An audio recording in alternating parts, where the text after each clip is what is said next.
હાસ્ય આપણને નિરોગી બનાવે. અત્યારે હસવા માટે લોકો સ્પેશિયલ ક્લબોમાં જાય છે. જ્યારે હું હસવા માટે છે ગુજરાતી હોય આવ્યો છું. એટલે હસવાનું અને હસવાની સાથે સાથે સમજવા જે કઈ મેસેજ આપું છે મેસેજનો તમે ઉતારો.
પાસમાં આવેલા વીર પુરુષો હજી સુધી બચી શક્યા નથી. અરે ઓ આ રીજનની ભૂમિ માતા તું બદલાણી છે કે પછી એના એ છે?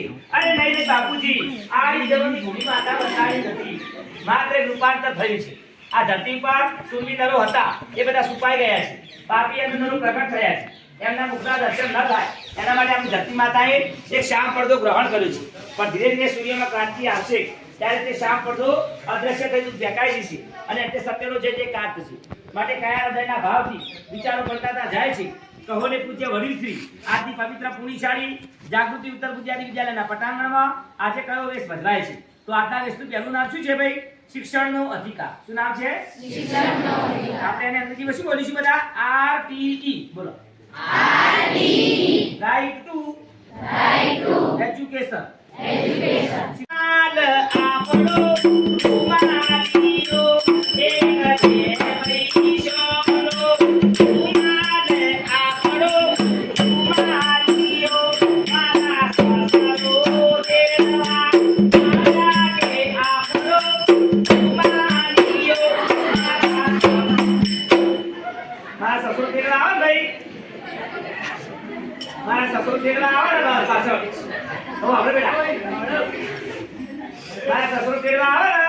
હંગાત ના જો પણ બહુ બીક લાગે તો મારા આહુ તેડીને પસાડે તો અરે મારી તેડીને પસાડે નહીં, તમારા સસરા તમારું આણું તેડવા.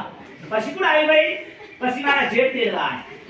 મારા જેઠ તેડવા આવ્યા ને તે મારા માટે ખોખું ભરીને લાયા. શું લાયા? ડોહા કોલા. શું લાયા? મારી ડોહા કોલા ના કહેવાય, કોકા કોલા કહેવાય. ડોહા કોલા કોને કહેવાય? કોકા કોલા કોને કહેવાય ભાઈ?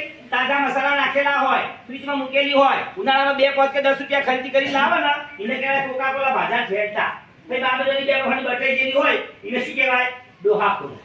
તેમાં તો જેટલા આયા ને બાપ તેમાં તો કેટલો બધો હરખ માય એટલો માય અને બીજો ઉપર થઈને ઉભરાય.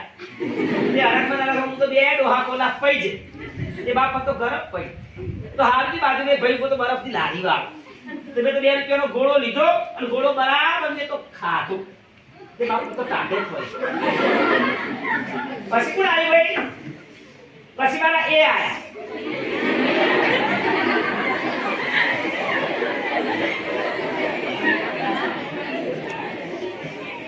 એ એટલે મારા હસબન્ડ અને તમારા જીજા. અરે માજી એ ન કહેવાય, તમારા પરણે કહેવાય. પરણે ન કહેવાય. શું કહેવાય? પરણ્યું. શું કહેવાય?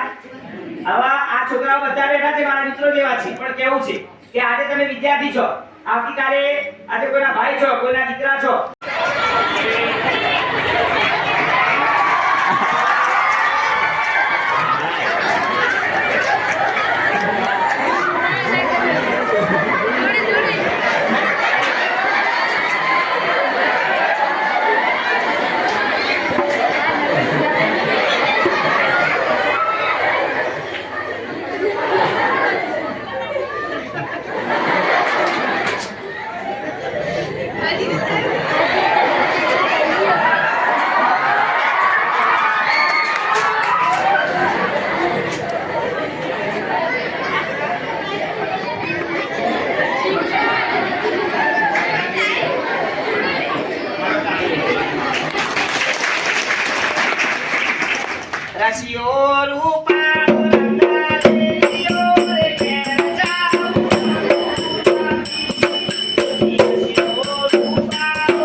બોલો પાયે લાગો પાયે લાગો ઈહ લાગો ઉપળ લાગો માજી નમસ્તે બોલો નમસ્તે સબ સમસ્તે અને કચરો ના ફેંકો રસ્તે માજી જય ગોપાલ બોલો ના સમજો તો લ્યો પથરો તો કપા માજી જય શ્રી કૃષ્ણ ના રે બાપ મ તો વેચી કઈ માજી તમારું નામ ભાઈ આજે હું ડાવર શાળામાં આવી ને તે મારું નામ બોલતા મને બહુ મશરમ લાગે અરે માજી મશરમ લાગે છે કે શરમ લાગે છે ભાઈ મારું નામ હું ઇંગ્લિશમાં બોલું ગુજરાતીમાં એમ માજી તમે ભણેલા છો ઓ બાપ હું તો ભણીશું તમે ભણ્યા છો ભાઈ હા બોલો કેટલું 12 કેટલું 12 અંદર 12 ધોરણની બોલો હું તો તમારા 12 થી ને 12 કેટલું બીએ બીકોમ હું તો તમારા બીએ બીકોમ અને કલિયાપમ થી ને 12 એકડીમાં તો હું હાથ વળી નપાસ થી તો ઓય મારી મમ્મી અને મારો મમ્મો મન કે બેટા ભણ પડો અરે મારી મમ્મીને મમ્મો ના કહેવાય શું કહેવાય ભાઈ મમ્મીને પપ્પા શું કહેવાય અથવા તો પપ્પાને મમ્મી હે ભાઈ મમ્મી મમ્મો પપ્પી પપ્પો ના